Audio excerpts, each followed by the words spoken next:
This is a little bit different. We've been spending the last several days streaming a lot of mayhem, a lot of destruction and chaos. So this morning, I decided we'll sort of slow it down a bit and chill and spend some time just talking about a book. Oh, there will be no explosions, no grenade tossing, no chitter chatter of automatic weapon fire. We're just going to have a nice, calm discussion of one of my books.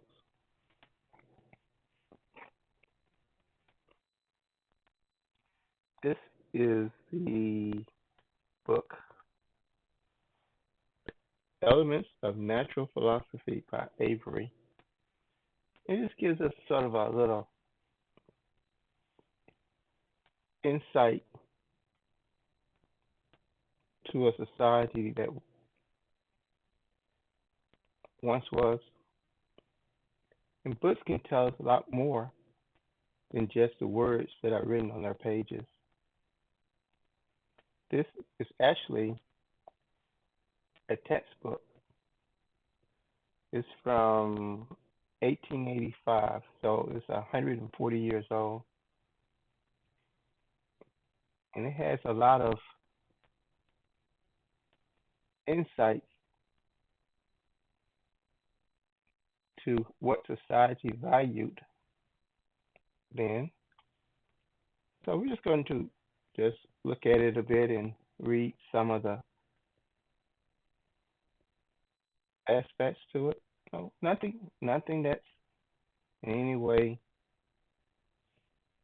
uh, controversial. It's just sort of peeking back in the past. Okay, the first thing I'd like to read to you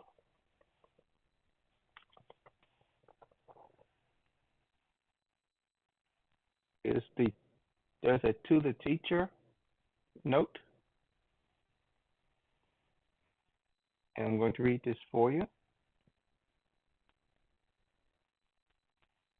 In this book will be found an unusual number of problems. It is not intended that each member of each class should work all of the problems. It is hoped that they are sufficiently numerous and varied to enable you to select what you need for your particular class. Again, this is a note to the teachers.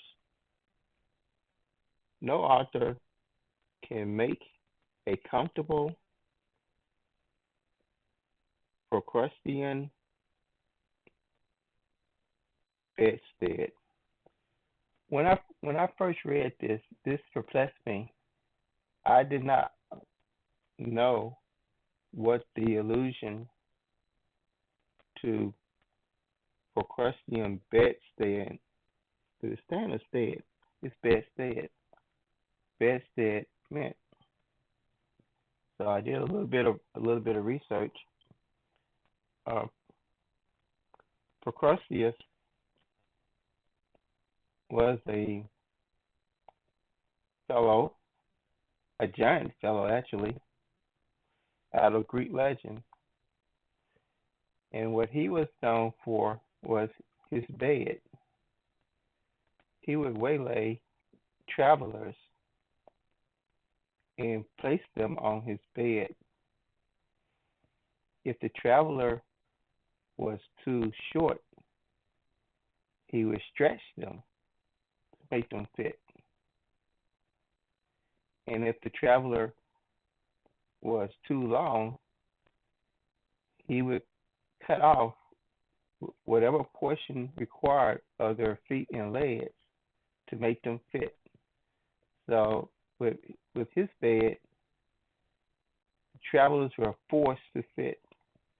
So what the Avery was saying was that he, as the author, could not make a one-size-fits-all book, and he was making no claims that he had accomplished such a feat. So to continue, again, this is the note from the author to the teacher who will be using this textbook in their tutelage. Okay. You would do well to secure in the fall of the year a supply of the pith of elder or sunflower stalk and several full-blown thistle heads, that they may be well dried and ready for experiments in electricity during the dry, cold weather of winter. So he is uh, admonishing them to gather the biologics that will be needed for the experiments. Good morning, Kels. Today we're doing something a little bit different. This is the first time that I have ever streamed in a non-gaming category. So this is our first venture into just chatting. I'm glad you could join us. What we're doing is I am just discussing one of my books. This is a textbook from 1885 on basis of general sciences. Back in those days, they called it natural philosophy. I'm currently reading the note to the teacher by the author. Feel free if you have any questions or anything you'd like to actually contribute to the discussion. Excuse me. Feel free to stop me again. I'm completely open to any tangents you all might want to pursue. But this is a free form screen. Sometimes I miss screen and stream. This is a stream, and we're just basically chilling and discussing one of my books. We'll just see how it goes, and if it's something that is well received, it doesn't have to be well received. It's something that isn't outright rejected by you guys. We may do it on a semi-regular basis because playing games is good. All the destruction and violence and explosions, and I said before the chitter chatter of automatic gunfire. That's all well and good, but all things in moderation. And again, and we want to be a variety streamer. So today we're just kind of kicking back, taking it slow, and we're talking books. To continue with the teacher's note.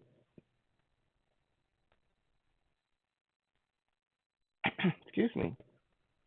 The author would be glad to receive any suggestions from any of his fellow teachers who may use this book, or to answer any inquiries concerning the study or apparatus. Most of the apparatus mentioned in this book may be obtained from James W. Queen and Company, Philadelphia. The author has prepared a teacher's handbook to accompany this volume. Unfortunately, I don't have a copy of that teacher cheat sheets. And I can assure you, by today's standards, the coursework in this book is incredibly difficult. The author has prepared a teacher's handbook to accompany this volume, with answers to the problems and much additional matter of interest to teachers of natural of natural philosophy. Again, they term what we call sciences, they call them philosophies. So that was the note to the teacher that was provided by Avery, again, the author of this book. And again, this is sort of a peek back 140 years to what were considered this was just a standard, typical textbook. This was actually for like high school students. So again, we're just part of just, uh, it wasn't university or anything. It was just a typical high school textbook. He also provided a note to the pupil. And this textbook was heavily used, and we'll get to that in a little bit, because some of the notes that the students wrote in this book gives a little insight to some of the social aspects back then. But again, we'll get there. For now, I'm about to read to you the note provided to the pupil. Recent, careful, and extended examination shows that diseases of the eye, such as nearsight, are lamentably frequent among school children. Your eyesight is worth more to you than any information you are likely to gain from this book. However, valuable that may be.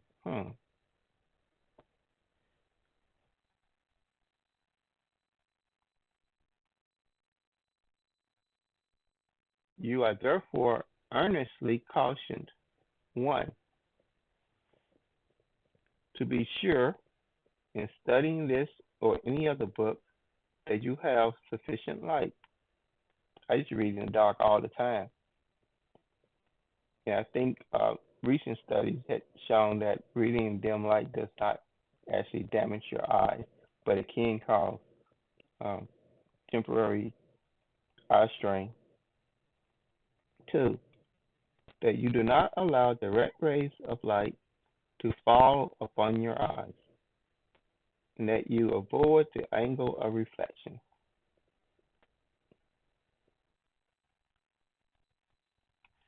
This is basically saying don't stir up into the sun. And in our day is watch out with lasers that the reflective light doesn't hit your eye, because it still has enough intensity to damage your retina.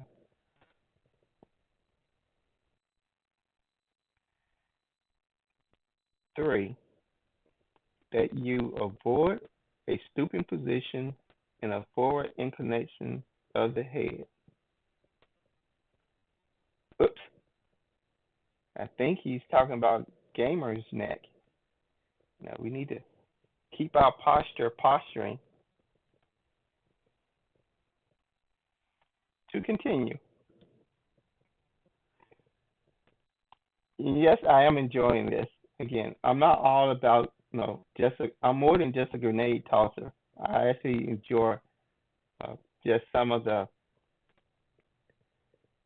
nice elements of just getting out a dusty old book. And yeah, I'm not trying to preserve this book. It's aging right along with me, because when I'm gone, I seriously doubt that there'll be people around who will still appreciate it. Even though this book is old, it's not particularly valuable. In better condition, this book has a market value of probably around $100. So it's not like I'm handling the Magna Carta or something. But to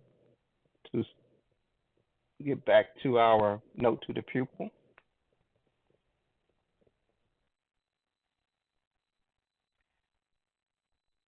do not read with the book in your lap. The distance of the eye from the page should be not less than 12 inches, 30, 30 centimeters, nor more than 18 inches, 45 centimeters. Hold the book up. Get a little weightlifting into. Well, but be honest, this book isn't that big. No, it's in fact it feels rather small for what I'm accustomed to as a textbook. When I was in school, our textbooks were a lot bigger than this, and also the print was a lot bigger. Okay, to continue, on one side again, I was talking about, and I will get back to the people that about book. So this is a textbook. I have another book over here. One sec.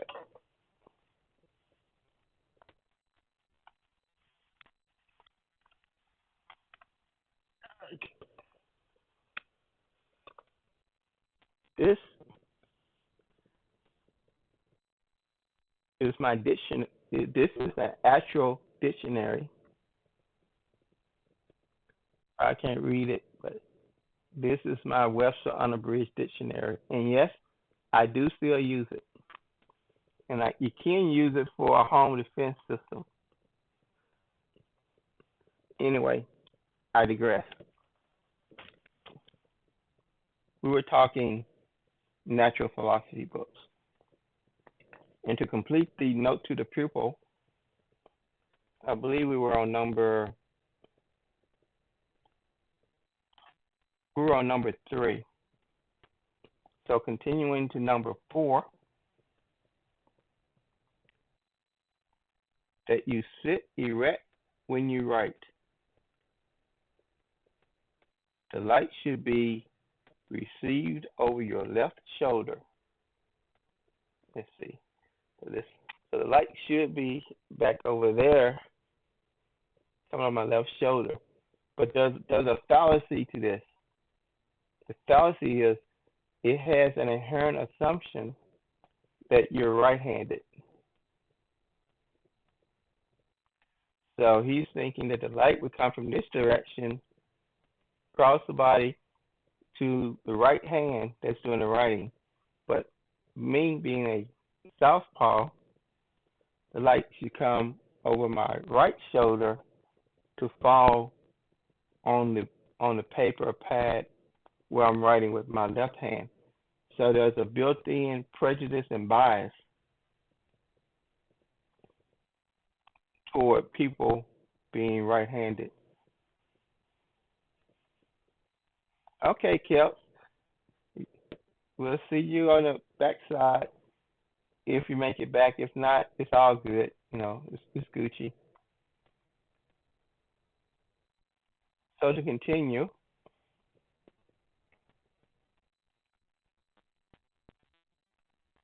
especially that you avoid as much as possible books and papers poorly printed or printed in small type. It's sort of ironic that he said that we should avoid books that are printed in small type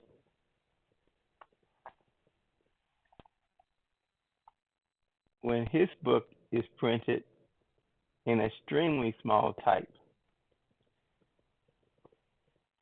Talking about a dearth of self-awareness.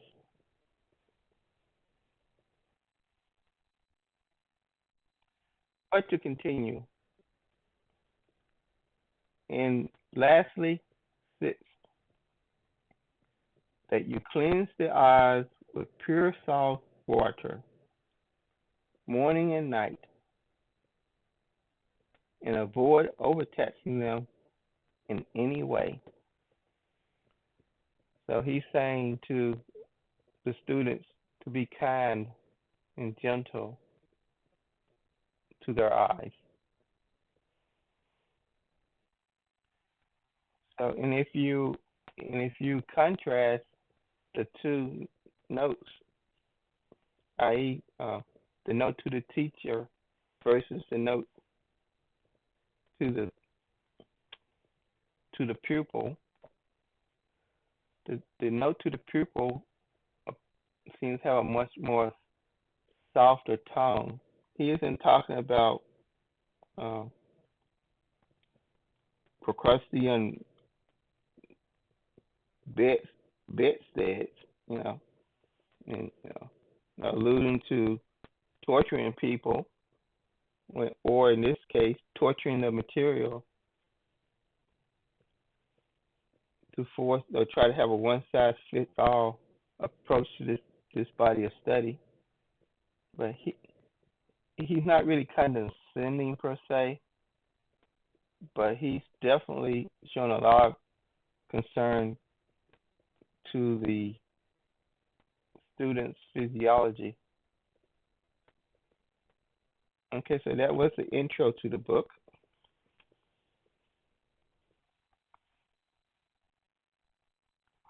It has the first page after the notes. I'm sure you guys can see this. It has a decomposition of knowledge. So according to this book, knowledge falls in two categories: unclassified and classified.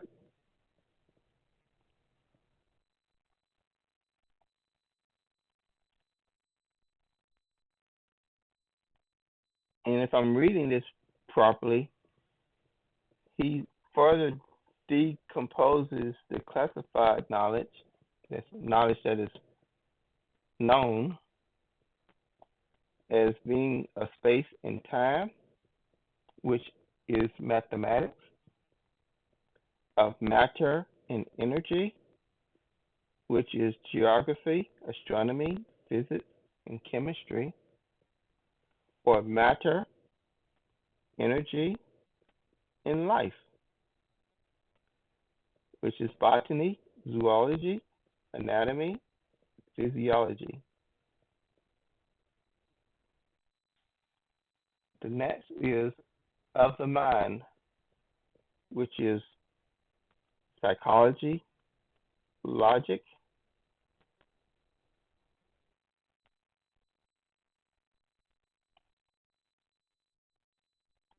and something that's called philology. I'm not familiar with what that is.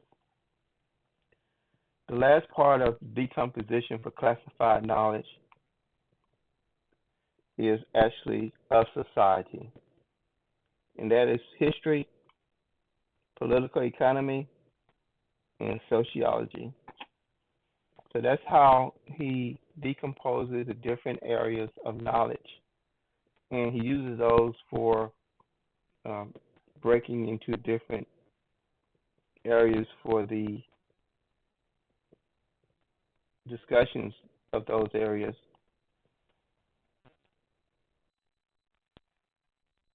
So that's basically how the book is this textbook is organized. So like the first chapter is the domain of physics, the properties of matter, the three conditions of matter, section one. Then it has a section for each one of those domains. So we may actually get into some of the actual uh, information, but there's a lot of experiments. But rather than do that, I'd like to go through some of the notes that students wrote in this book over the years.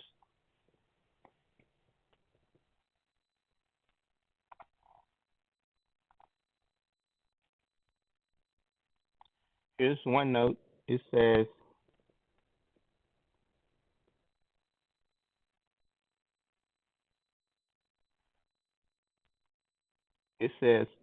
forever remember the snow. February 6th, 1897. So apparently, whatever student had custody of this book in 1897, again, at that point, this book was already uh, 12 years old. He or she apparently was impressed by the snowfall that year enough to note it in their textbook. So, in the textbook was 12 years old at that point and was still being used.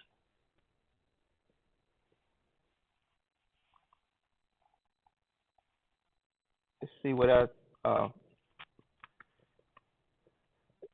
sort of when that's like looking at books like this. It's sort of it's like remember Jurassic Park, and they would get different insects and things that have been trapped in amber and were able to reclaim the DNA. Well, that's sort of how it is with old books. When you look through old books, it's like this is the amber that traps people's thoughts, dreams, and aspirations of the day. So when people, it was usually frowned upon by society to, you know, to actually, you know, write in books. But in doing so, they actually allow some of their thoughts and views to get captured, like the buds in the amber. They're capturing these old books, and these old books are still around. Like this one, I think I said is 140-year-old book, but it books the several centuries. And the ideas that people memorialize by writing in books, you know, is locked. So sometimes err on because of linguistic drift. Words tend to have different meanings over time, and because like with that, I didn't I didn't know about what was his name, Procrustes' bed, because it's not typically something that's referred to, at least in the areas of my uh, awareness. So there's lots of instances where words had a common meaning, a couple of hundred years ago, that meaning has been uh, shifted. So it brings up the point: do words? Do you have a right to use words in a way that were used several years ago, or are we, through a procrastinating bed, are we forced to fit into the current day assignment of meaning to those words?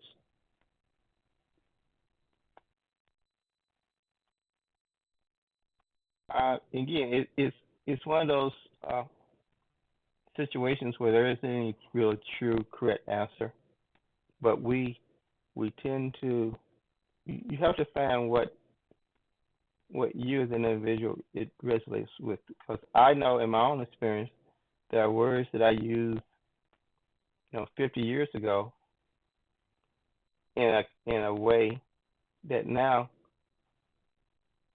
is no longer, if I said the same thing I said 50 years ago, I might get pilloried. Same thing, you know.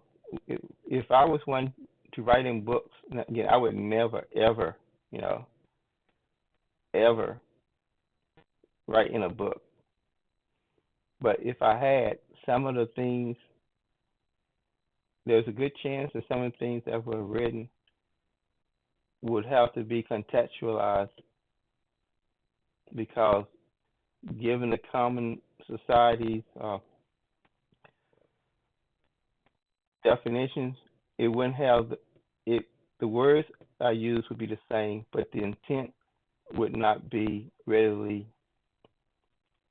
discernible because so much of how words are used in our present day society have shifted from then. Speaking of shifting, I just got a interloper who needs to be shown the door. So give me 1 second.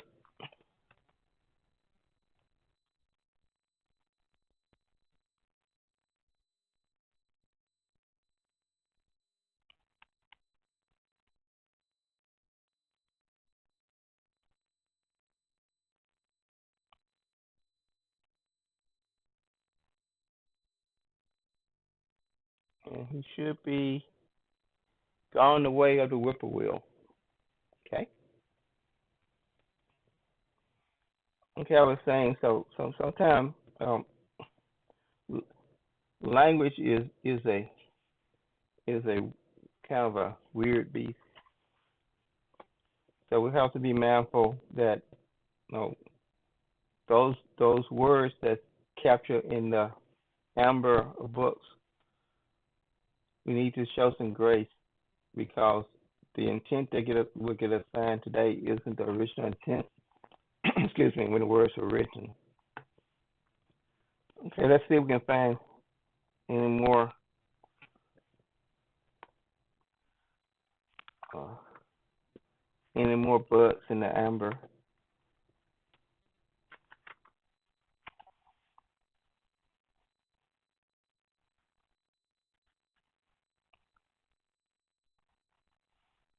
Just give me a second.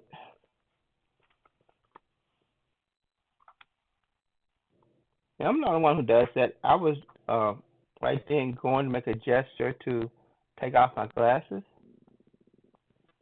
but I'm not wearing them.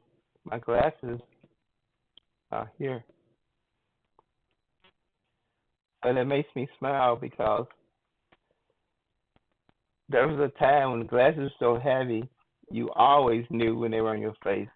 But with the new, you know, technology, the materials are so light that you actually cannot be sure without checking sometimes if you actually have your glasses on your face.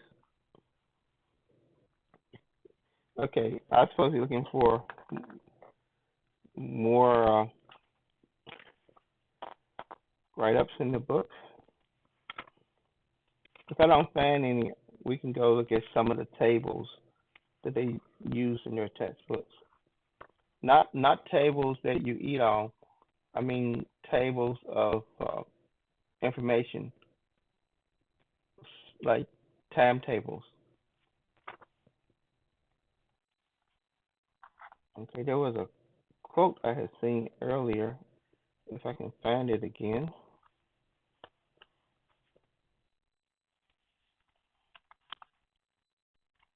just bear with me a moment, and we'll do this for a little bit more, and then I will switch back to gaming. I felt like spending a little time doing something different.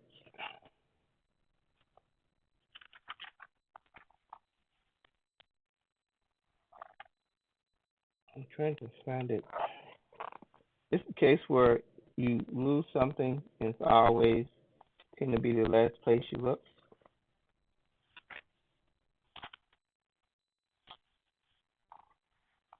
Well, I couldn't actually find the markup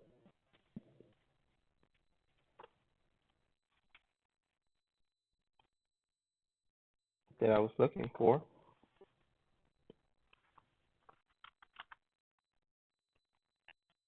So we're going to look at some of the terminologies that was used in this book. I almost remember what the markup said. It was a bit base.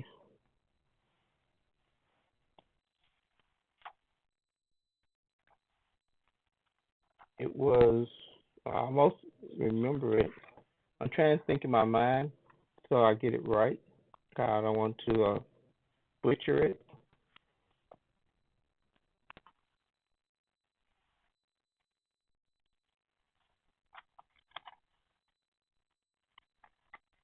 I don't see it, so we'll just move on.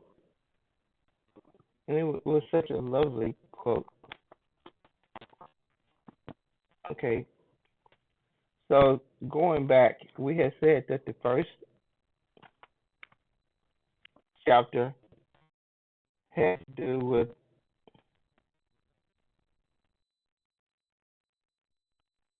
the domain of physics and natural philosophy. I'm going to, hello, psychotic Indonesian, first time chatter. Right now, we're just sort of chilling, and I'm just talking about a book. Uh, this is an old textbook, and we're just sort of free flowing, just reading different portions of it to see how people wrote 140 years ago. And the author is Avery.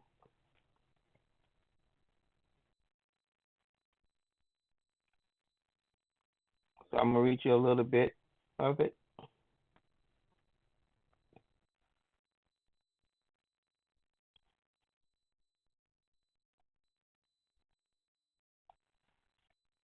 He asked the question, "What is science?" His answer is, "Science is classified knowledge." The book is called Elements of Natural Philosophy. It's a textbook from 1885.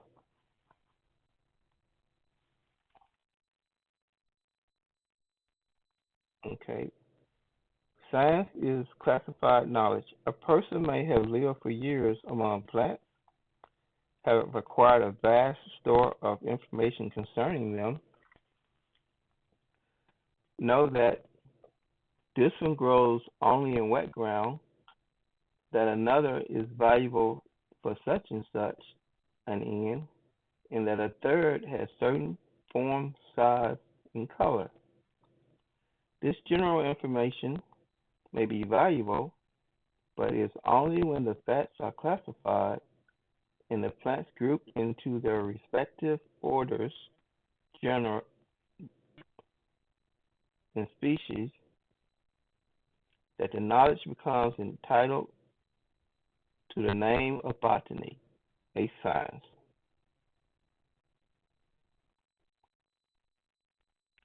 And I'm going to read you one more. What is matter? What is matter?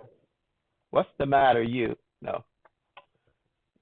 If, so, according to this author, matter is anything that occupies space or takes up room. There are many realities that are not forms of matter. Mind, truth, and hope do not occupy space. The earth and the raindrop do. So he is saying that the mind is a reality. Oh, you can just call me. Oh, sometimes I had to catch myself because like you, I can be a bit flippant. You can just call. You can call me. Most people call me Mr. Doom or Doom because older than Doom takes too much energy. So Doom, Mr. Doom, Doom, it's fine.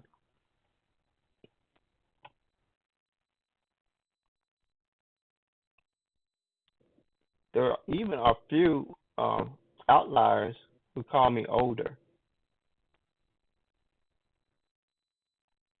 What should I call you? Psychotic Indonesian? Should I call you psychotic Indonesian? Or is there some form that you're accustomed to being addressed by? You want me to call you okay? I told you I could be flippant.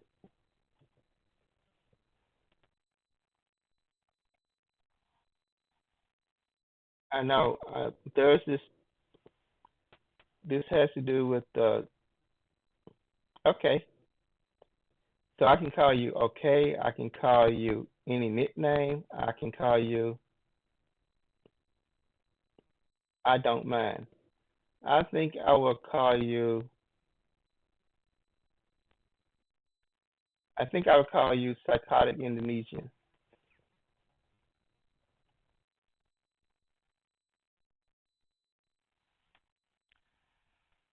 And yeah, so welcome to the stream. Usually uh we mostly game. Again, I play a lot of games. I'm not good at any of them. If I was to grade my gaming abilities, I'd probably give it a C minus. But every once in a while, I'm striving to be a variety streamer. So I do something that's not traditional gaming. Usually older games. I've streamed World of Warships a lot, Fallout 4, Star Wars, The Old Republic. Um, I probably will be streaming Lord of the Rings online, and I will probably Star Trek online. So that's typically, the type of games that I play. Nothing fancy, you know, not the newer shooters. Again, my fast twitch isn't as fast. It's a lot more twitchy and but not nearly as fast anymore. So as far as a lot of popular games, I tend to shy away from. Like I played Fortnite for a hot minute, but that was like the epitome of those fast-paced games. It's okay.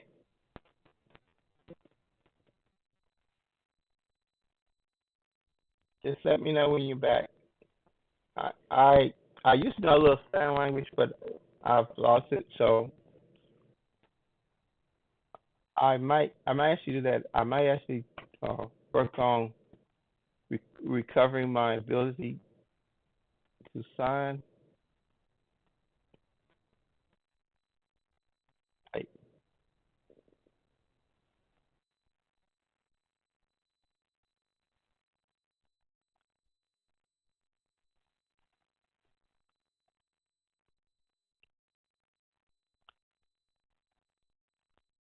Again, I wasn't saying anything consequential while you were gone.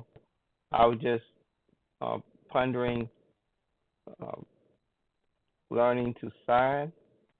That way, even when people are on ad break, I still be able to uh, to interact with them just by signing during the ad breaks.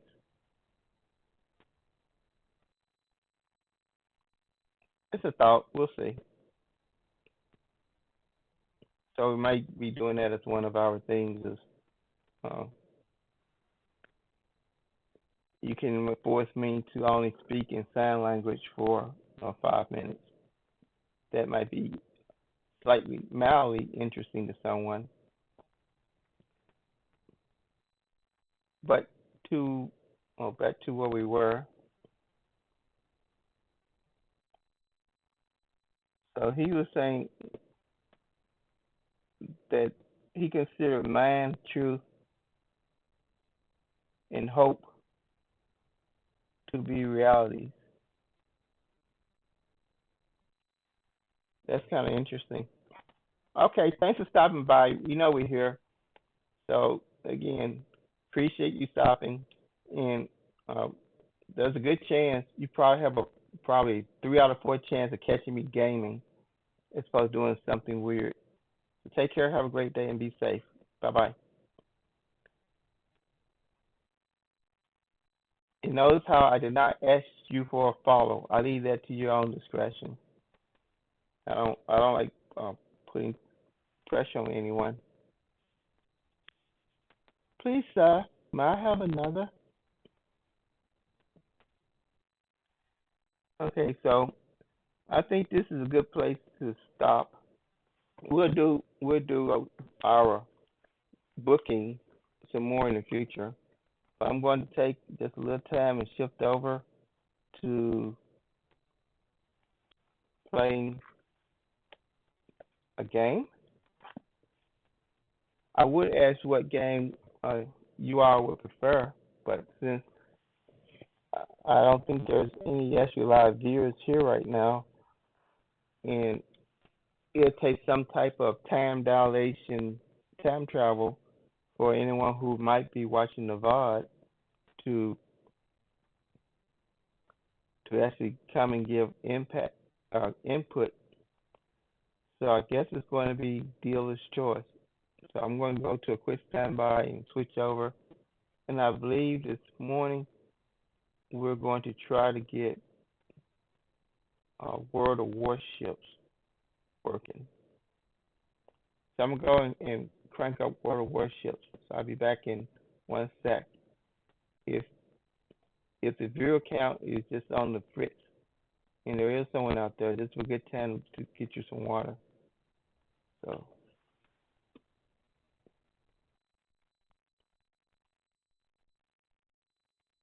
hopefully this time the World of Warship application won't be blowing up in our faces, but we'll give it a whirl and see how it goes. I still need to finish that mission uh, mission using the cruisers. So less talking, more actually action. So we need to go and change our title and category to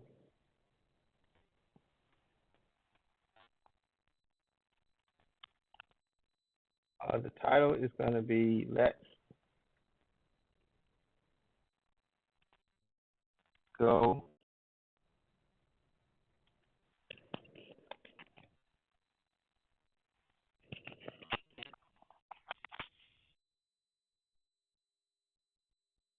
So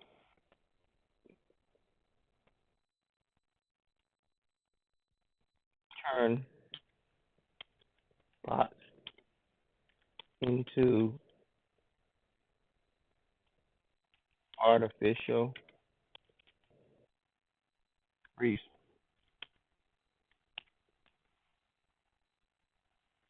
And we're going to change the category to World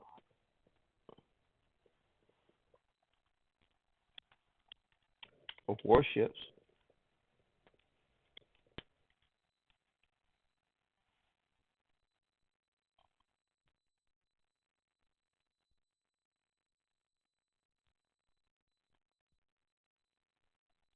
Okay. So we've updated our stream info. We, Now we need to crank up the game. Crank it up. World of Warships. I'm on the NA server for World of Warships. I'm considering shifting to EU server since the time of morning I've been streaming, like around 3 or 4 o'clock a.m. my time. I think it's probably more EU players around that time than NA.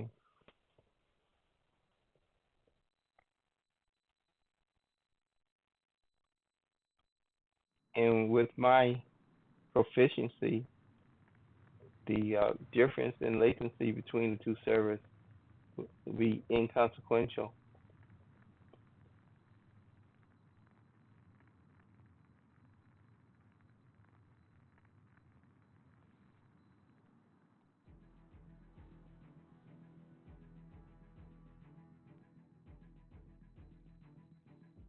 I hear the music for the word worship. I'm going to take this opportunity to take a sip of water, get my daily reward.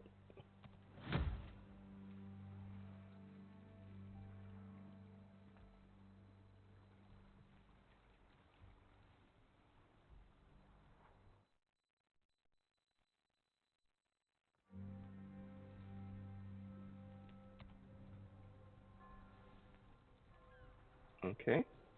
So far, so good.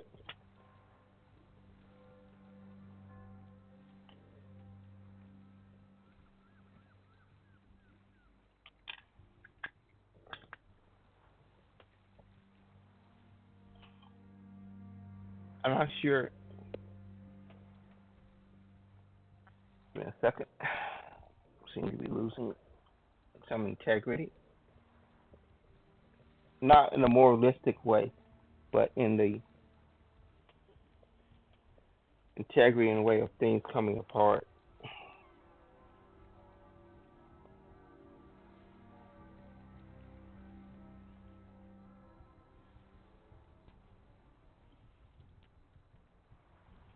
Okay. I don't think anything was no slips.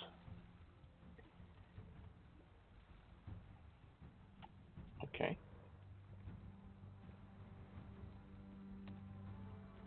Let's see if this has any torpedoes. Does not. We'll, we'll take it out for a few rounds anyway. See how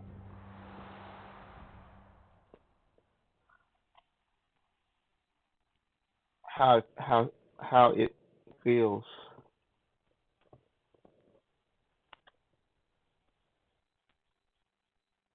Okay. I enjoyed the book review. Uh, but it get better with time. That was kind of, as most things, kind of scruffy. There's a lot of interesting things in my dictionary we might go over sometime too.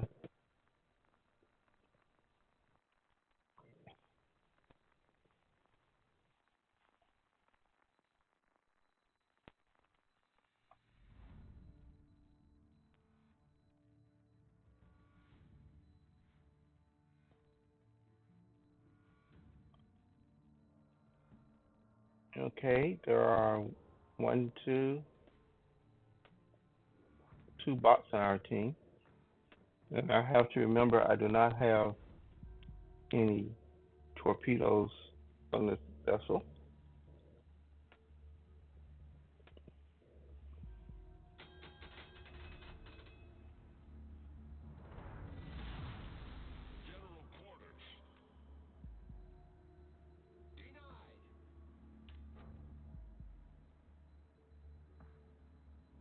Going to area C.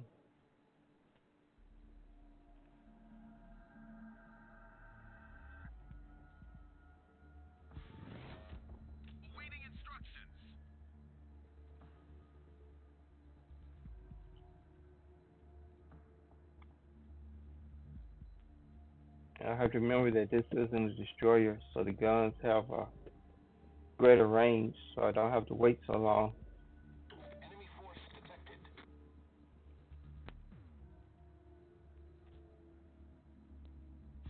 But the main body of the opposing forces are headed to the other areas, so it might be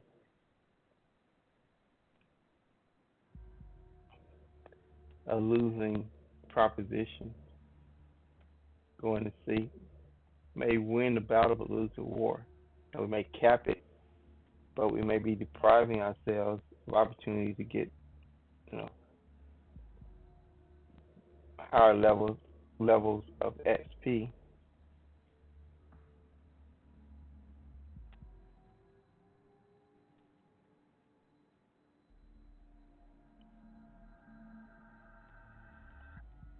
In chat, I see some people unfamiliar with some of the idiosyncrasies of the uh, experimental ships. They start off with reduced XP,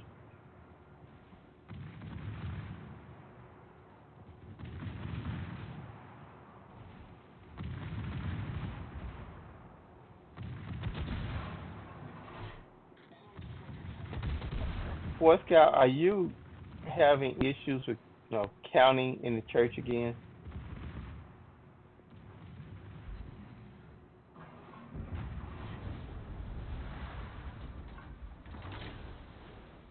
How many pews were there in total?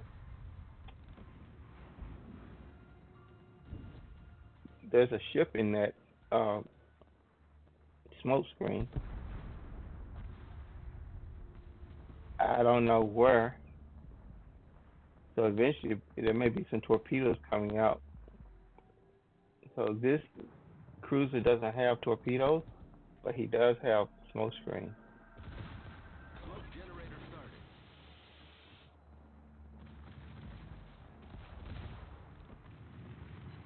There he is.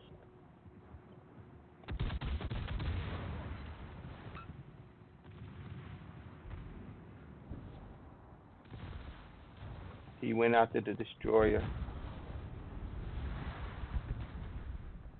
He missed. The destroyer is doing well.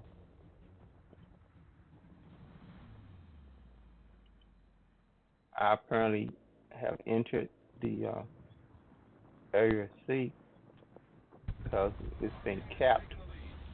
But as I surmised earlier, what is this? This is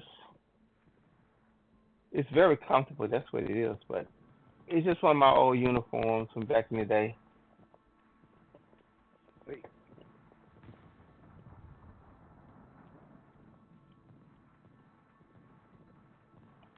But they are. It's like a kimono, but it's very, very comfortable.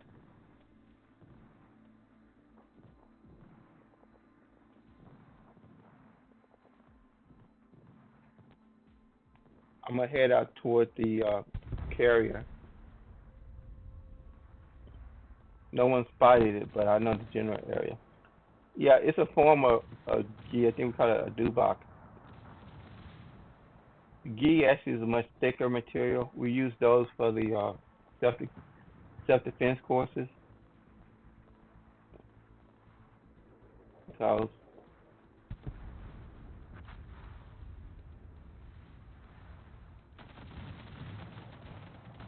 they're more for the judo. This is taekwondo, but I actually like gis, uh, at least the judo variant, because they absorb a lot of the impact.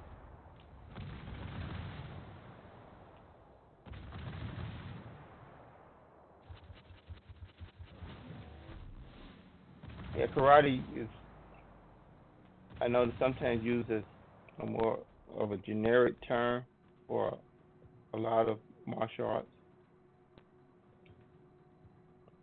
but I prefer taekwondo because I said this many times, and I'm sure you're aware. I don't have any rhythm in my. I think I have a busted internal clock, so my timing is non-existent. I may eat one of these.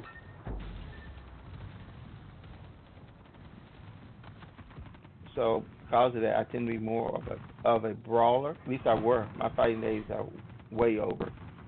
I was more of a brawler, and karate tends to be a much cleaner, uh, much higher level precision.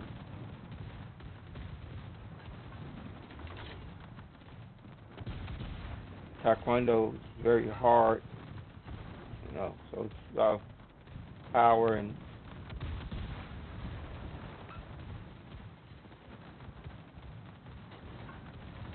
but I also like judo because it's close to my wrestling background. I completely sucked at jujitsu.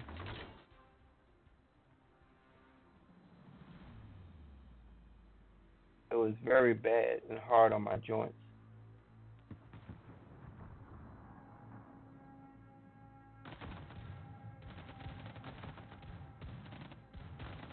The whole soap on the rope business just didn't resonate with me.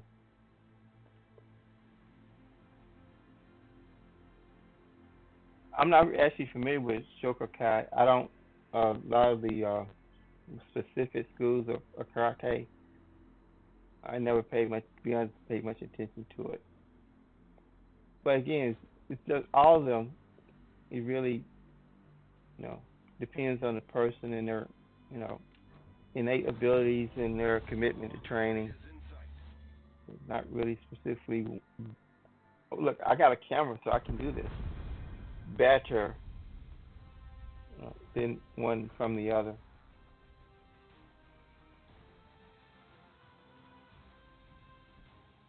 But one thing I did note, the in, the students tend to reflect the instructor, just like the the uh, the viewers in the community tend to reflect the streamer. I found that there's a lot of bad instructors out there, and they tend to have very bad students.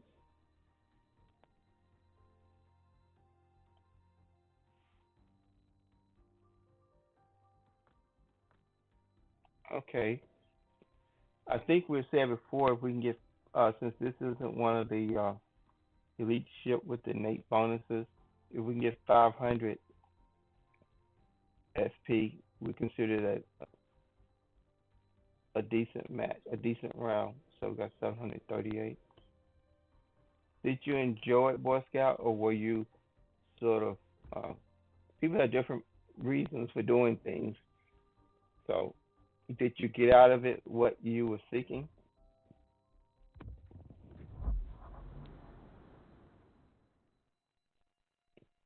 That's good. I did too.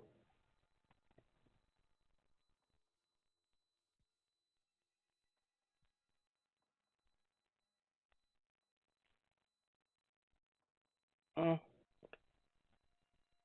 I was like most things, most endeavors that I engaged.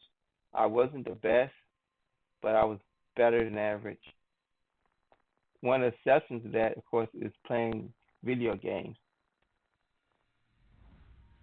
I'm I'm not even average game player on my best day, but I'm okay with that because it's for fun. It's for fun.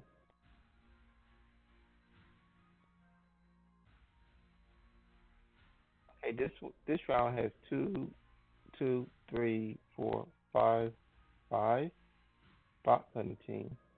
So there are more bots than there are people.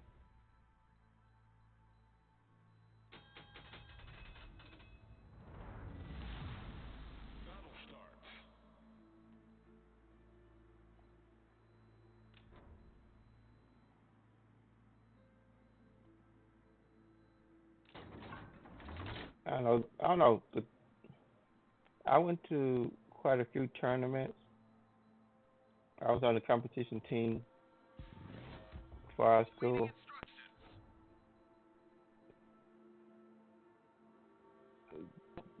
They were good. No, usually I would no, I would very rarely finish first, but I would mostly at least get to the semifinal rounds. So again, I was better than average, but I wasn't the best. I think that the I did some international, but not across the pond, just here no Pan American type stuff. I think the best I ever did was silver. I never got gold, but I got silver and bronze.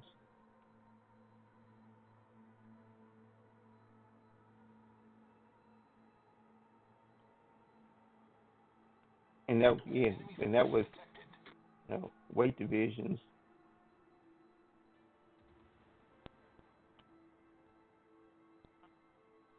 We were repeating from last time. I'm headed toward Area C. Maybe there'll be more action in this part of the map this time. Let's see, how many years did I uh, train? I think I trained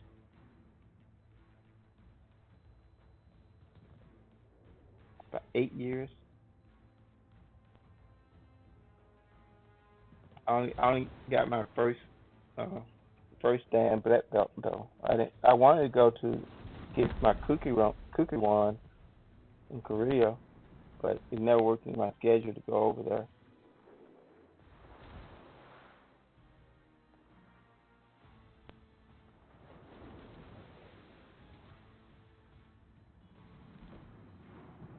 Had asked me to be an instructor at the school I attended, but I couldn't make that commitment because I was already, for all practical purposes, married to my job.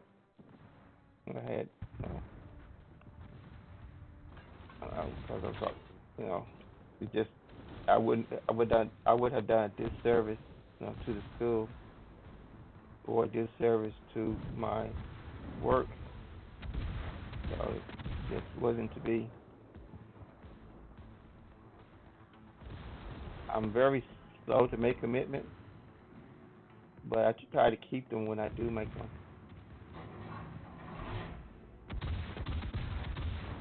Trying to take out this destroyer.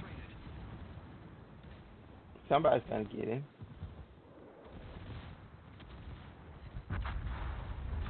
I got the kill. Here's another one. He may have torpedoes.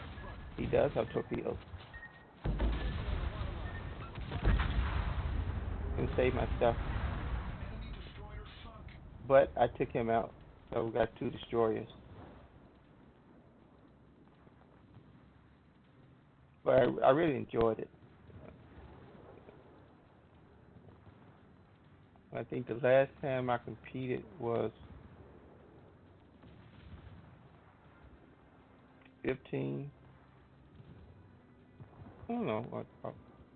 Probably like 15 years ago, actually.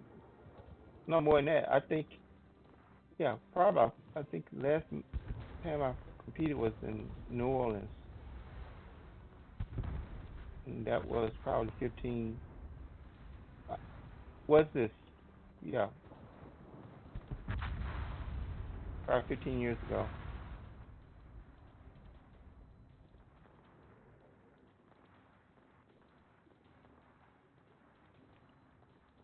Yeah, those things were fun, Boy Scout, because we had not so much for the black belt, but for the competition team, they had to make sure you could defend yourself, even though when you're not in your right mind anymore. So they'll put you in the bullpen. Basically, uh, your teammates would circle around you, and you couldn't do any offensive.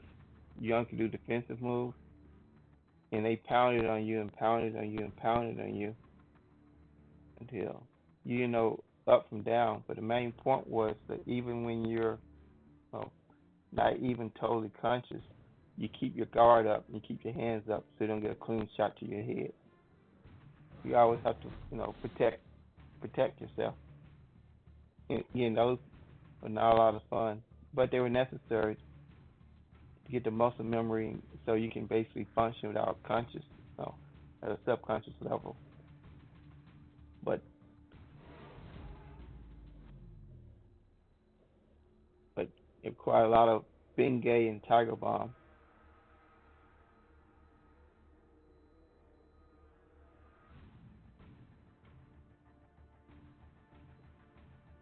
The black belts are okay as far, but the ones you really had to watch in open sparring were those red belts because they had enough technique to generate power, but they didn't have total control yet. So they were a lot more dangerous than the black belts because they were so unpredictable. That goes for me too. I was a very dangerous red belt.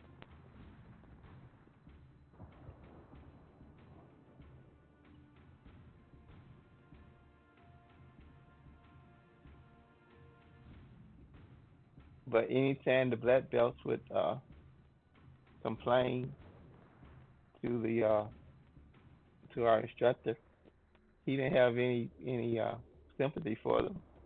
He would say, like I think one lady I caught her with a spin side kick, to her chin, dropped her, and she told the instructor, "No, he he kicked me too hard." He looked at her out in the eye and said, "Well, you should have moved." It went on about his business.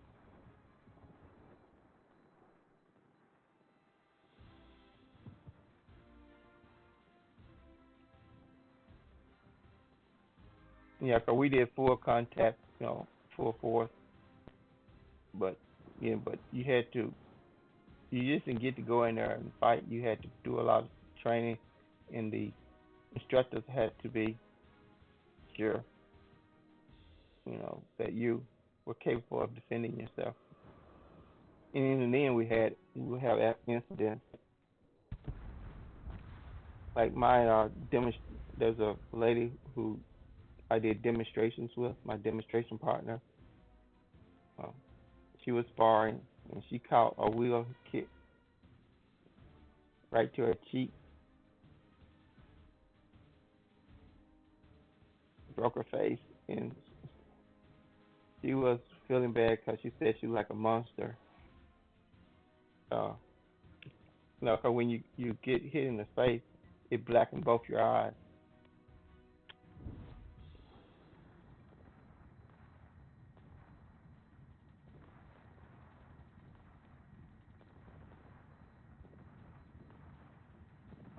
I The only injuries I ever got in doing taekwondo, I got stitched up a few times, getting cut, mainly from heel kick. If you look close to my face, uh, at some point you'll see there's a scar right in my eyebrow line. That's where I got opened up by a back kick in, in a match. So they had to go get that stitched up. I had my arm broken. This arm was broken by improperly uh, blocking a kick. I didn't angle it properly, and I took it, straight on, and lead beats arm. Uh, I had a, let's see, cracked ribs. I went for a liver shot and caught my floating right above my floating ribs, so we managed to crack it a couple.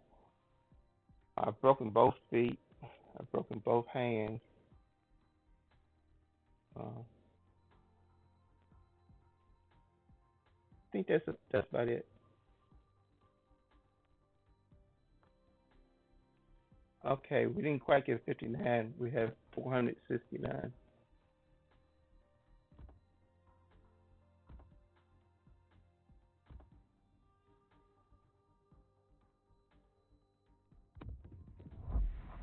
Again, I reached a point where the wife told me uh, that's enough of that. So she took my taekwondo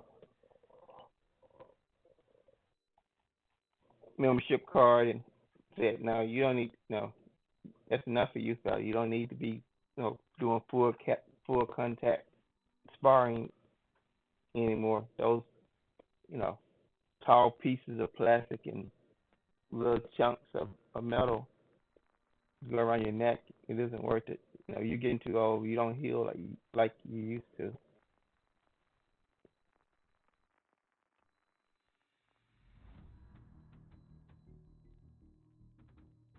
Again, I have the memories.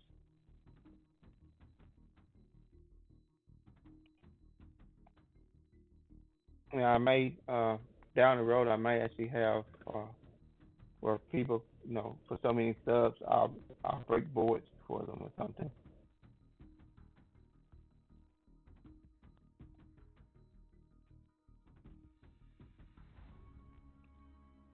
Okay, let's see now. We're going to go to D.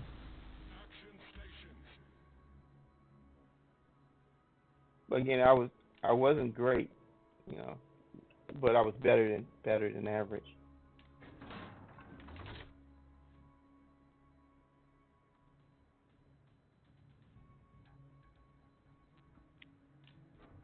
Yep. I remember people. shouting at me to use my speed in some matches. I used to do speed breaks, and that's where you break the boards with unsupported,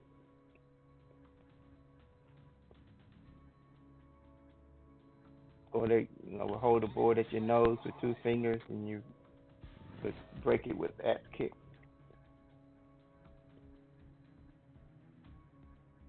That was mainly speed and accuracy.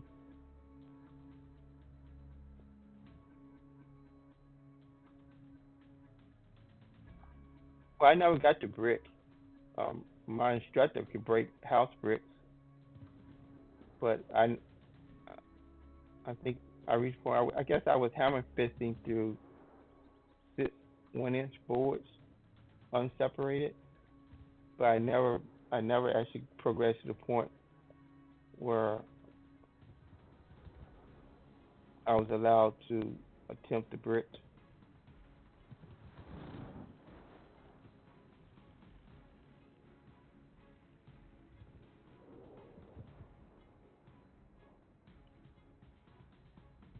But boards are easy; they don't hit back.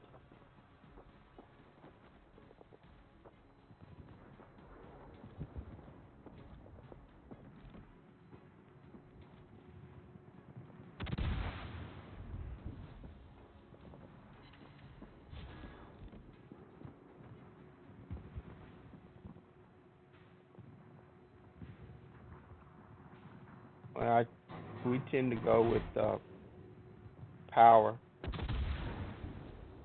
You know, you know, our intent was to break stuff.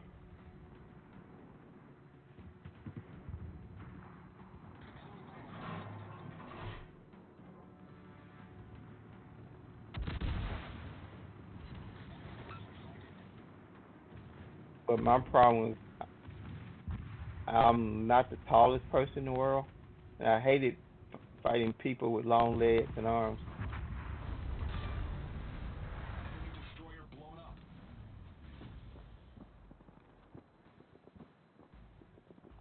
We tend to overload their defenses,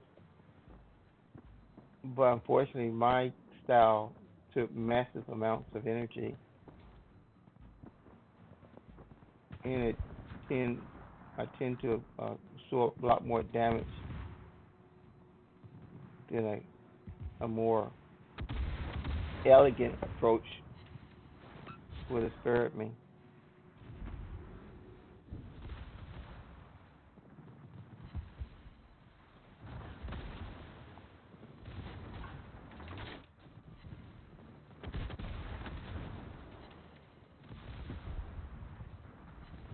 But I had to juggle to stay on the ground. A lot of, there's nothing wrong with doing a basic technique as long as you do it effectively. You don't have to do anything fancy.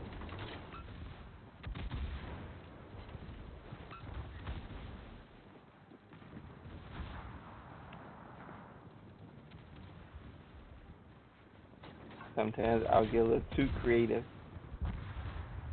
You know, one of the old black belts, he used to be concerned for me. He said that, I should learn not to attack so much. He was concerned that some of the people were going to bust me up uh, too much inside. I need to be more uh, conservative. Because what he would do, he would just wait for me. You know, when I would spar him, he would just wait because he knew eventually I was going to get impatient and attack him. And he just waited for my attack so he could counter.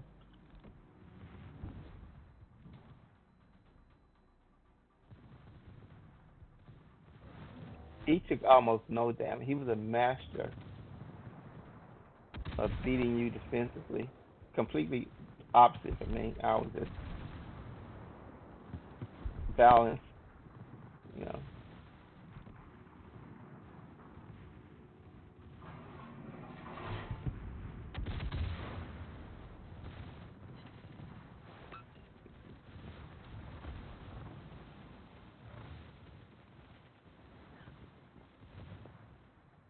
So that coupled with my being southpaw and having no natural sense of timing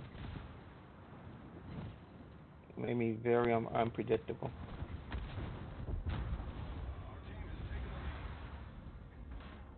You know, if I was gonna jump up and kick you in the face with both feet, or hit you with double crescents, or if I was gonna spin and do something, you never know. You never knew what I was gonna do next.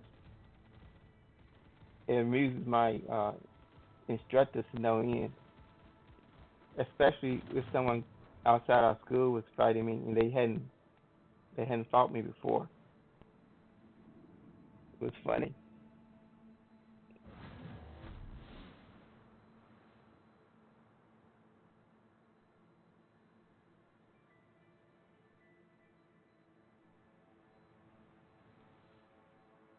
Okay, it's down to one.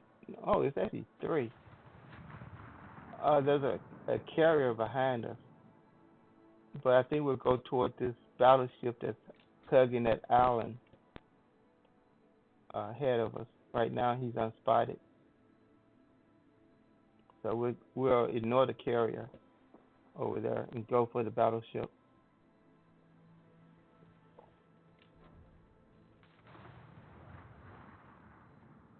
We should wear the weight vest, with the vest where you have the little pockets you put the weights in. In fact, I got one right in the mud room. You, I may actually down the road you might see one. I may let people sub to add weights to it that I'm carrying while I'm doing something. But we use that when we take it off, you feel so light.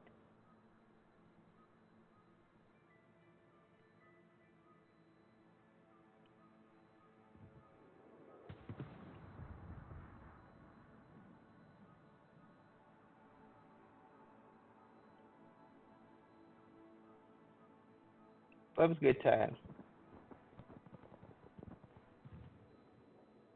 Of course, training tight with two broken hands, that was always all sorts of fun. I'm going around the island, and they're going around the island trying to avoid me. I don't know if I could chase them down.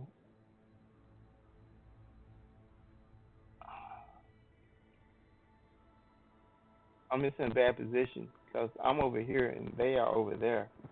And regardless which way I go, they're probably going to be dead before I get line of sight.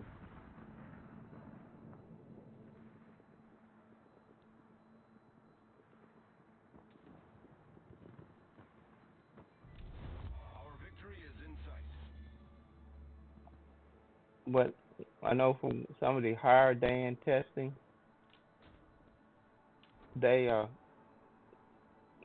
those black belts, like I think one was like fourth Dan. He had to fight four high level black belts. Four, three or four high level black belts blindfolded.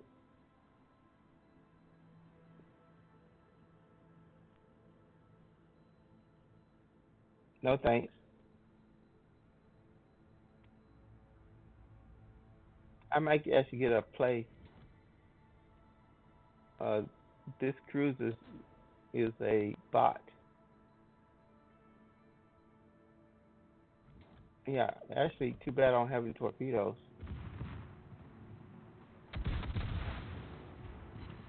Only reason I got a, only reason I have a play is because he reversed course and doubled back.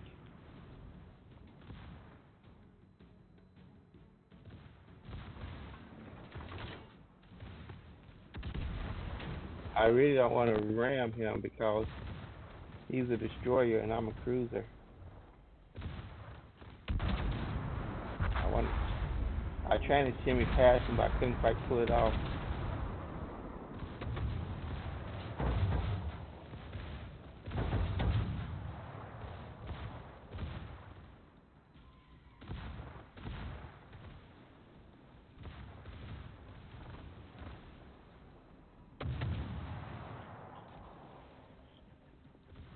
Yeah, amazing how your muscles Charlie horse up on you. I used to do a bit of Tai Chi and the same thing. Just holding a position for an extended period of time can become challenging.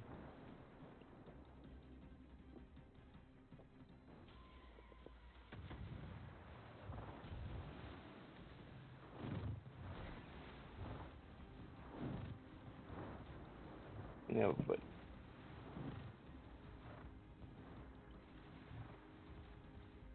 yeah, it was good times. I was a high flyer. So I could do you know conditioning stuff because I train hard.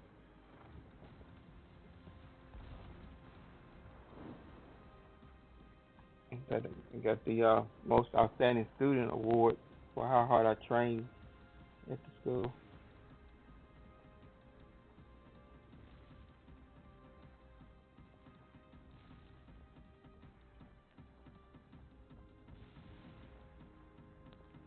That's quite a level of advancement. Do you think you ever go back to it? I know I'm done. Other than what I may do on my own, you know, I don't think I will ever actually go back to any formal training again. That's one of the things about becoming an old man. There are some realities in life it behooves you to accept.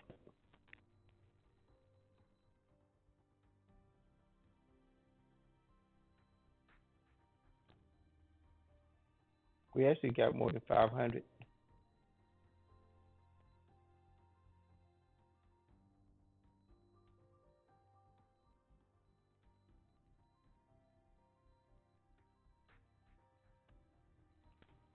I think everything for me is healed. I don't have any residual issues. Like my knuckles used to be an issue because they had calloused up, but now most of the callus it took like 15 years, so most of the calluses are gone, from the breaking. So they're pretty much okay. I don't have any arthritis or anything. Uh, so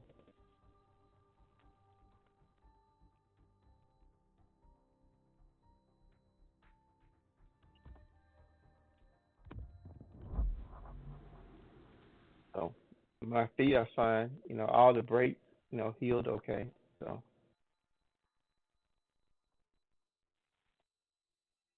actually, the worst injury I got, I guess, wasn't even from taekwondo or martial arts. It was from wrestling.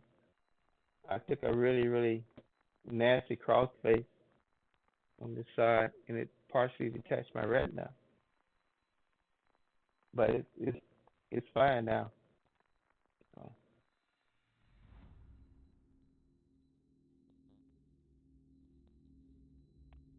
this has two blocks. I really like wrestling.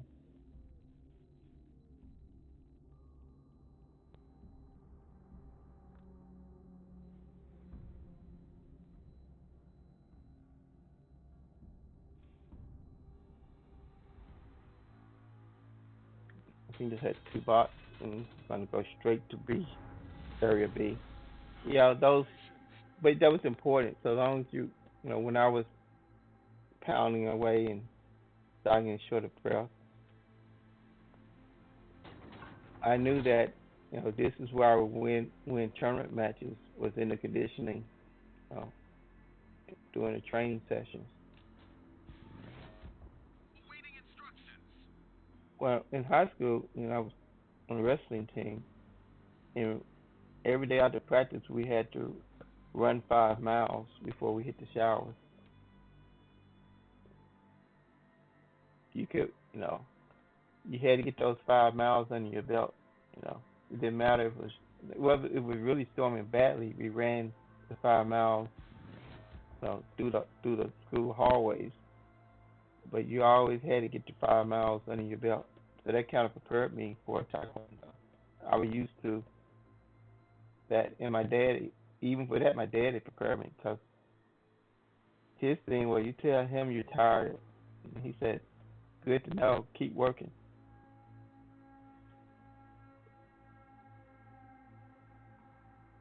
So I always knew that just because my body was and he couldn't, I knew that my body was lying to me, and I was able to kind of push through it, and that's where the victory is. It's on the other side of you know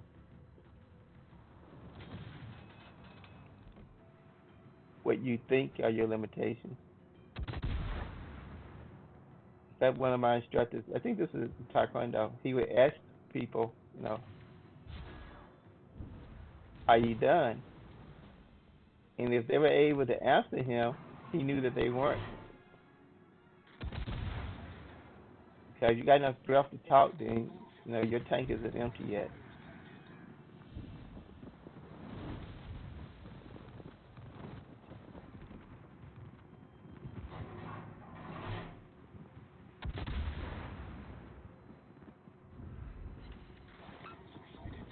But the testing was brutal because part of it was for the upper belts mainly was board breaking, and as long as there's a few boards, like one or two boards or whatever, it's not really a deal. But when you get to multiple boards for the higher levels, if if you don't uh, use technique, you can very easily break your hand.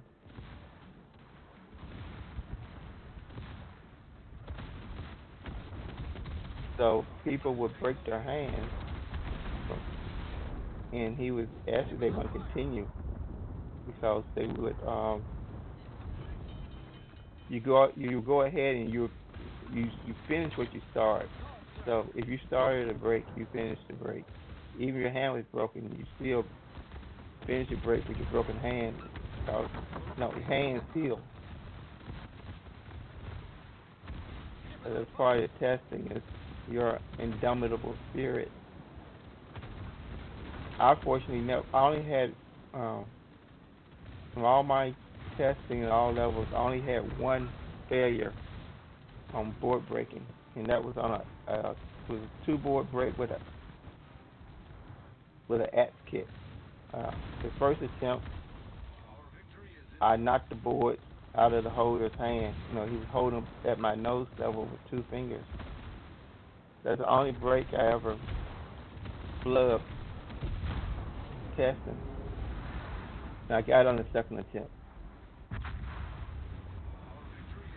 And now I could see the twinkle in the Grandmaster's eye, cause he knew that I was pissed. I did not fail my board breaks. So he knew it. So he asked me, Mister, whatever my name is, you want to try that again? Because I said, sir, yes, sir. And I got on the second attempt.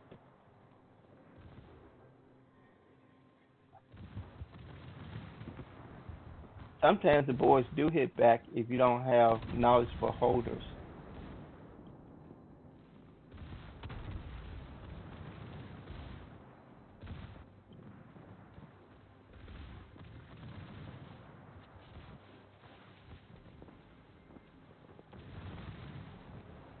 And some people, you have to be careful who you get to hold your board.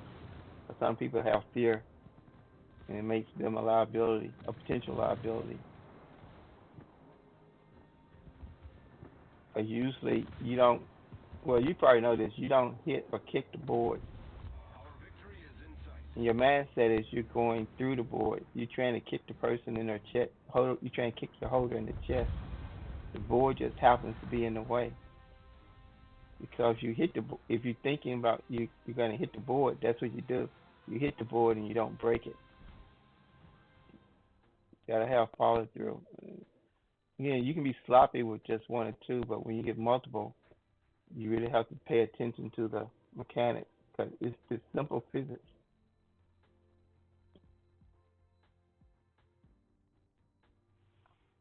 Didn't quite get 500. It's 43. So it's accuracy. You need to hit the book. You need to hit the right place on the board. Breath control. You get more power. Realize that you're not just hitting it with your arm. You're pitching the hips and getting the power from your lower body. You know, so there's a lot of aspects to it. If you get all the aspects right, you can do some really interesting things. Okay, so we almost have 1500 base XP, so we need like 91 more to finish this mission. We're going to battle on.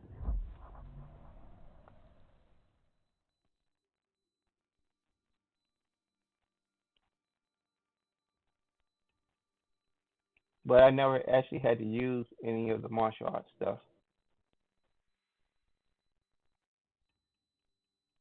It was mainly for stress management.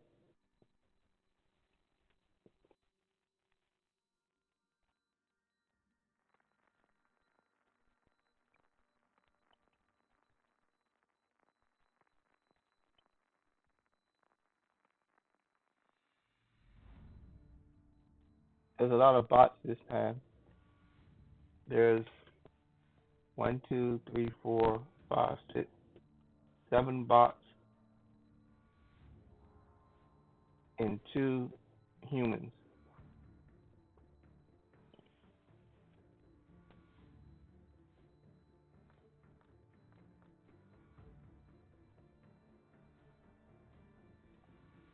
I need to let the bots be the cannon fodder. Try to hang on and don't get punched out of the game. But hopefully, it served your purpose, so you felt more comfortable.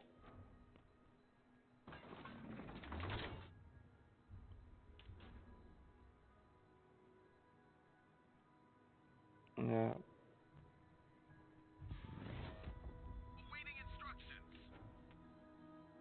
No, we're not gonna do the marathon matches for a while. That doing that 92 back to back, that uh, that was a little bit more challenging than I envisioned. So no, no, thank you. We won't be doing that for a while.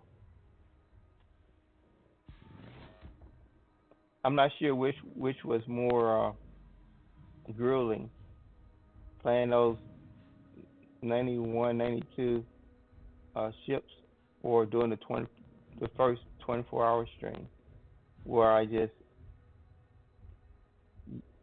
yapped and made stuff up as I went along for the 24 hours.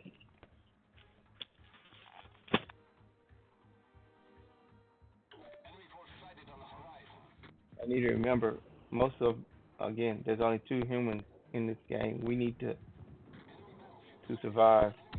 So don't be putting myself at undue risk because there'll be a lot of ships to pick off later on in the match with most of the bots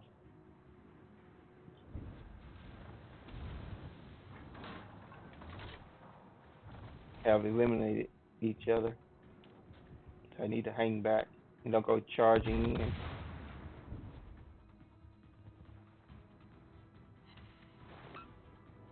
Yeah, everybody in the game on both sides of the box except for one other person.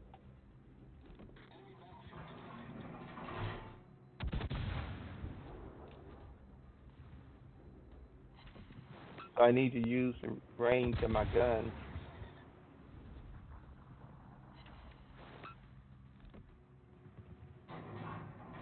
Stay away from torpedoes.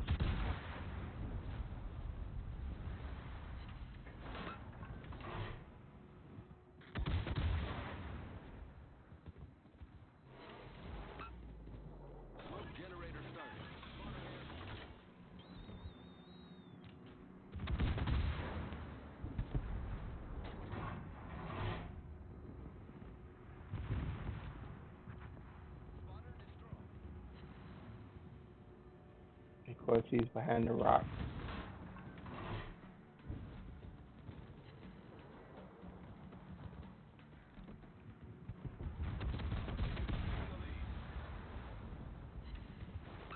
Torpedoes to starboard.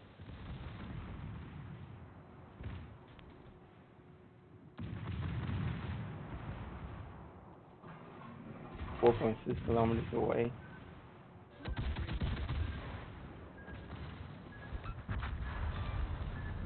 Enemy destroyer sunk.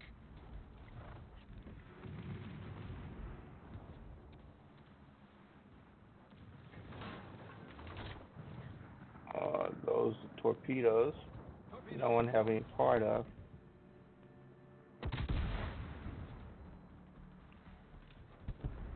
I'm thinking we can outrange them. They can't have much more range on them.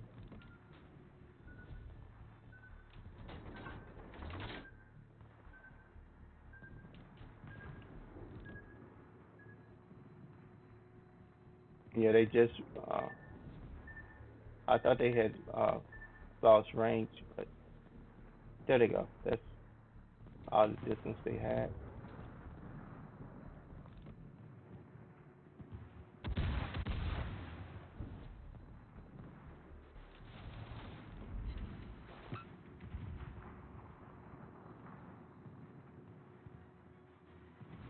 Okay, I'm able to capitalize on its diminished hit points.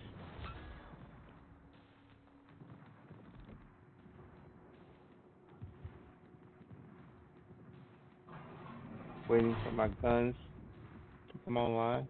What today's Thursday?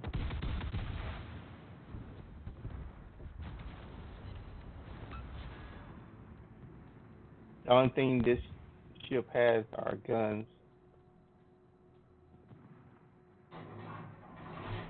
and depth charges, which are for submarines.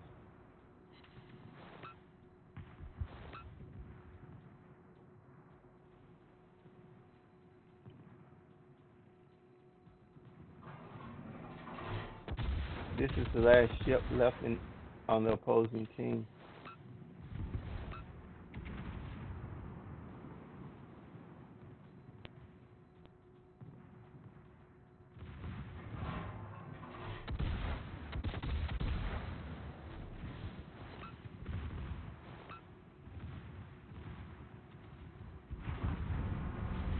Okay, so our side only lost one ship.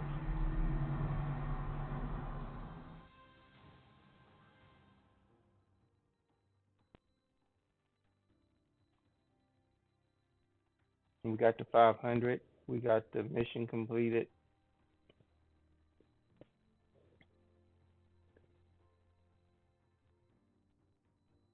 I still think we need more grounds with the cruiser. We have a reward. Let's go get it.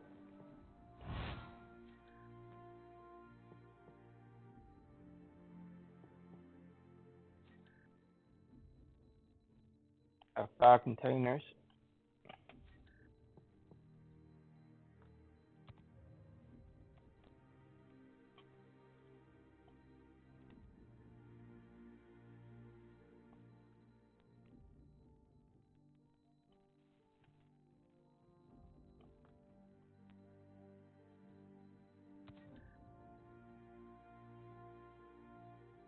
Okay, let's go look at the missions, combat missions.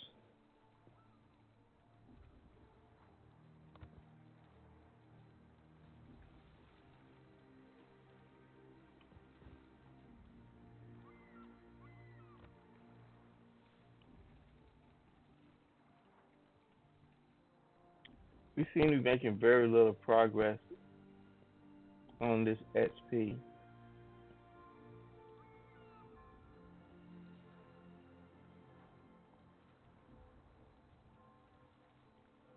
We got 12 more days to uh, get it completed.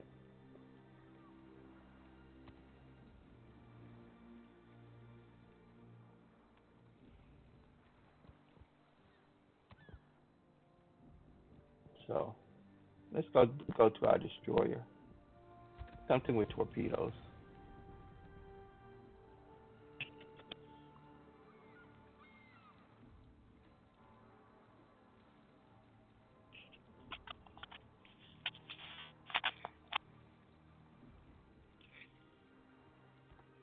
Maybe with our destroyer a little bit.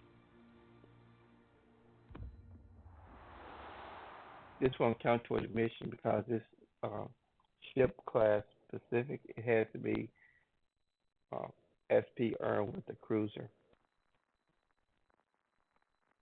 In a second, we don't. I think I don't need all this. Like I was before you got here, we were reading a book earlier, so we're not reading the book anymore. So I can turn off the light.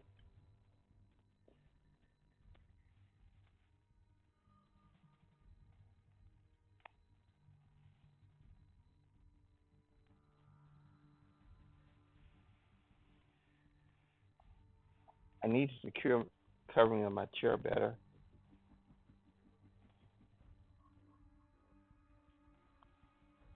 It'd probably be an amazing thing if I would care more about it. Engine boost activated. Now I need to remember that this is a destroyer, not a cruiser, and that I have torpedoes. When I continue to shift shift between ships, sometimes my mind takes a while to catch up with the change. I'll be fighting the new ship as if it were the old one.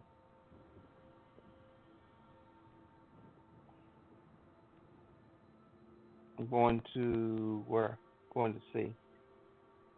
Not the sea like the water.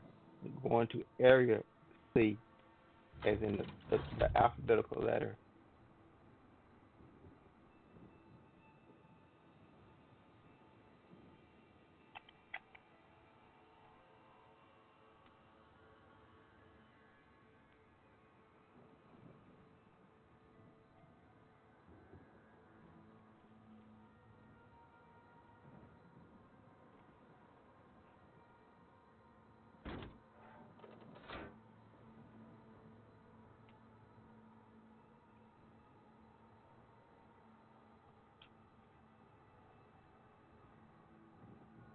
Okay, we're crossing the perimeter into the area. There's a ship on the horizon. It's a destroyer.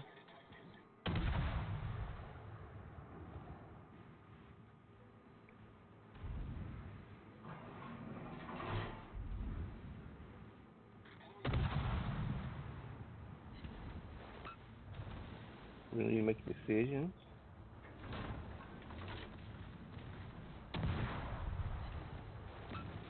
I think we're going to try to pass next to it.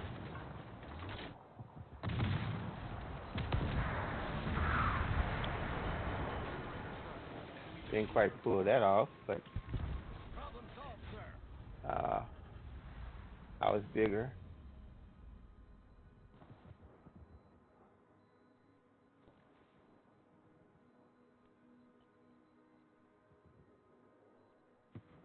Smoke screen set.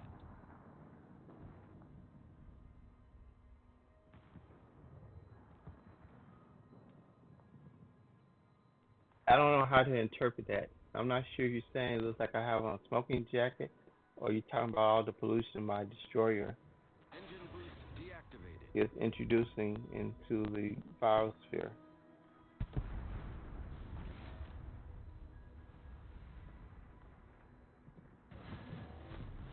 And we have captured the area. So that was a soul destroyer over here. Not soul as in singular, one destroyer, not as in spiritual, a spiritual soul. He wasn't trying to, destroy my spirit. Our victory is in The sight. English language is so apt to miscommunication.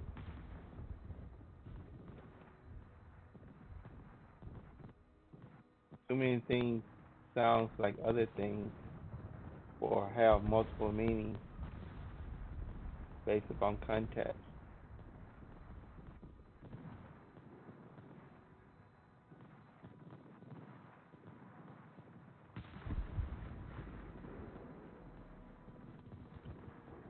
There's only two. Well, the ships left our the ship. I couldn't get it out before they were already toasted.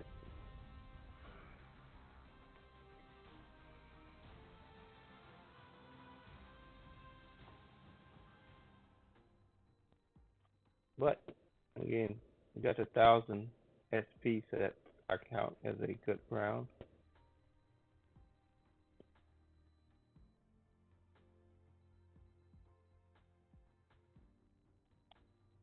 Well, that uh, cloud of smoke is probably really good for magic tricks if it has such a high capacity for obscuring.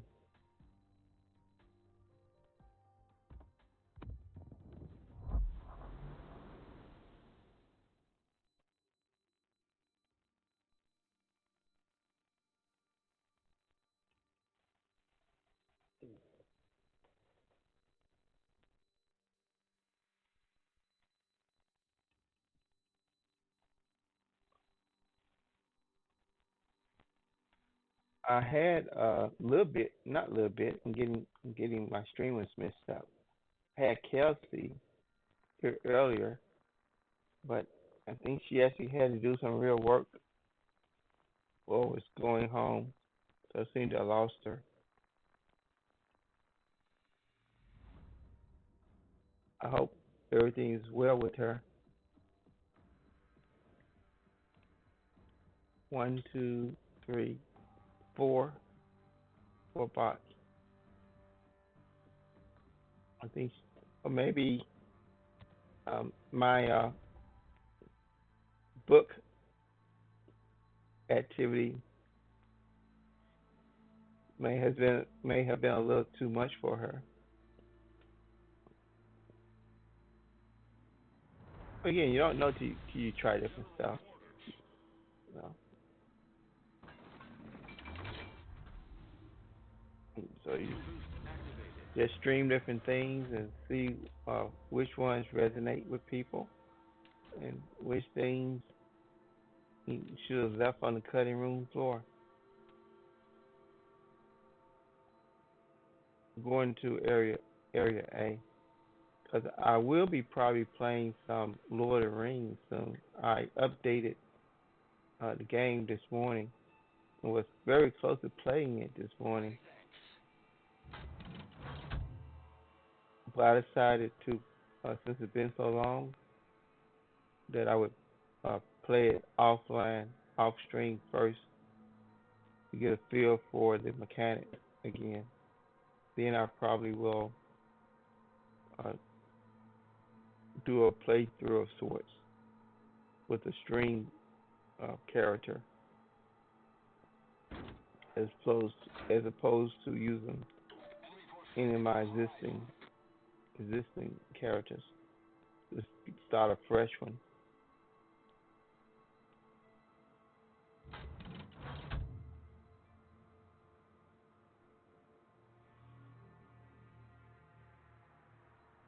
Okay, we're entering the perimeter of area A, and there's already a destroyer here.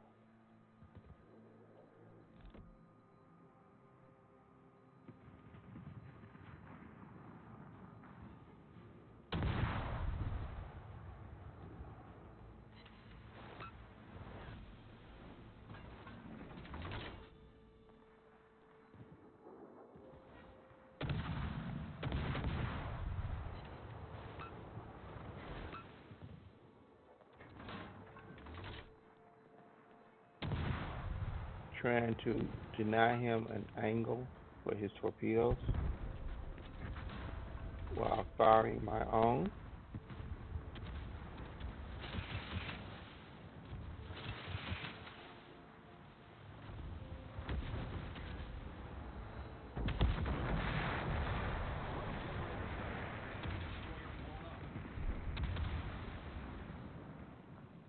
I only thought I fired two rats. I was saving one, but like I was possibly mistaken. Torpedo support. Smoke screen set. Engine boost deactivated.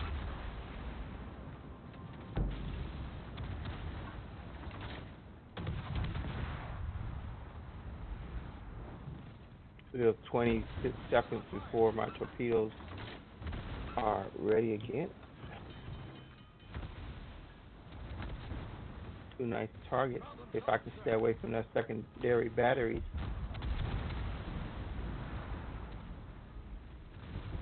And avoid their angle.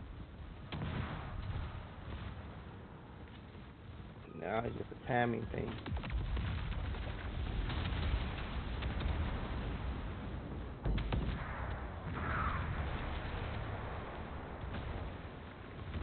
Cruiser destroyed.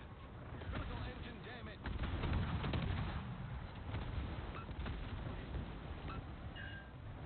I try not to punch his ticket.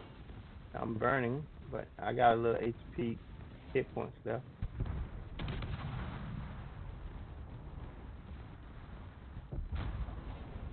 Our victory is in sight. I have damage control up, so I can put out the fires. And Assault, sir. there's two ships left on opposing force.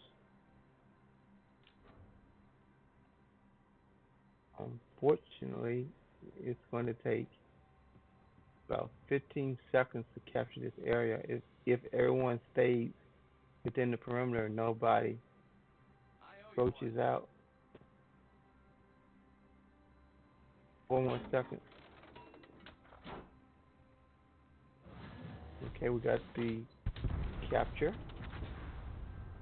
Fortunately, my guns can't range the ships, so can't have everything.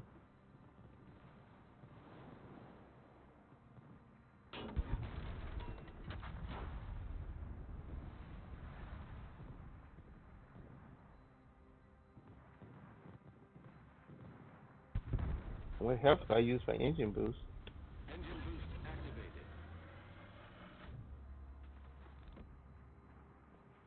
Not in range yet.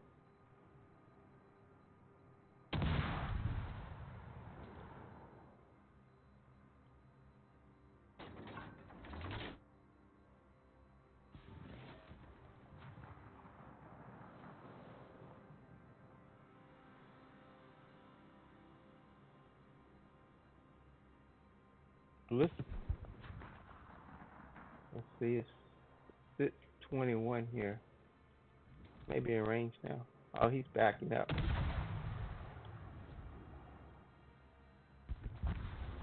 team has taken the lead.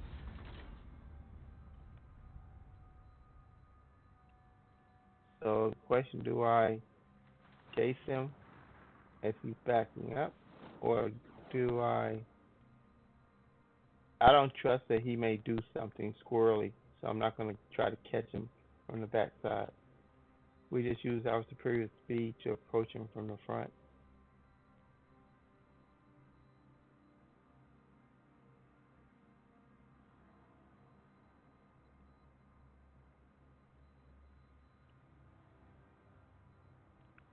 Coming up on 2 hours streaming. I'm thinking I'm gonna break my stream into two parts. I probably will be calling it after this round, and I'll stream again later on today or tonight. Maybe I have Lord of the Rings ready to go.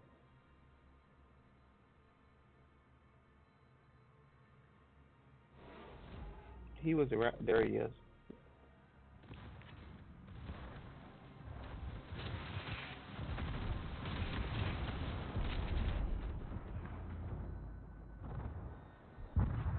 That's okay.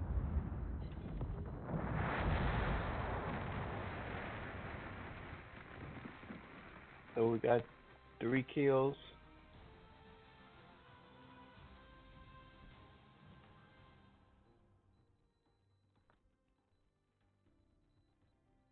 We got 3 kills on that one.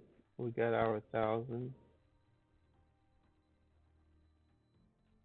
Before I go, let's go look and see if we got anything useful in those crates.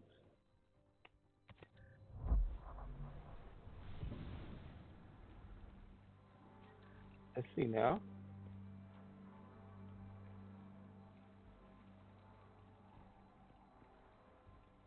we have 10 containers.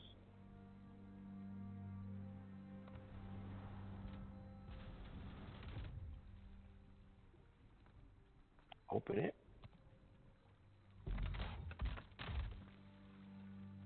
Not overly impressive. Open the next one.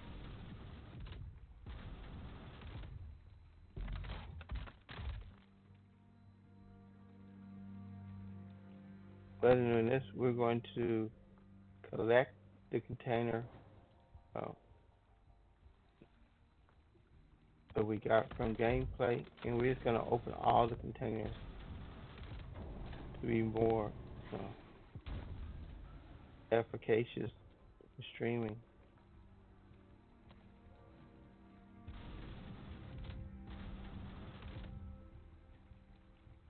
Let's see. Got some coal, got some XP,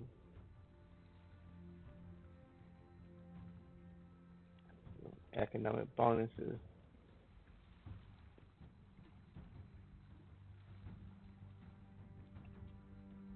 Actually, nothing, you know, nothing really uh,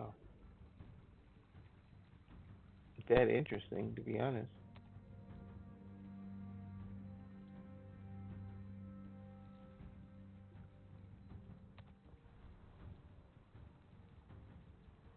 Yep, a lot of junk. Well, I think I'm gonna call it now, and I'll be streaming later today. Appreciate you, Boy Scout. I appreciate everyone else who have seen fit to spend a little time with me. And, there's lots of things you could be doing, and time is our one of our most limited commodities. So I look forward to seeing you later on today. It's not on my stream, on streams of others that we tend to frequent.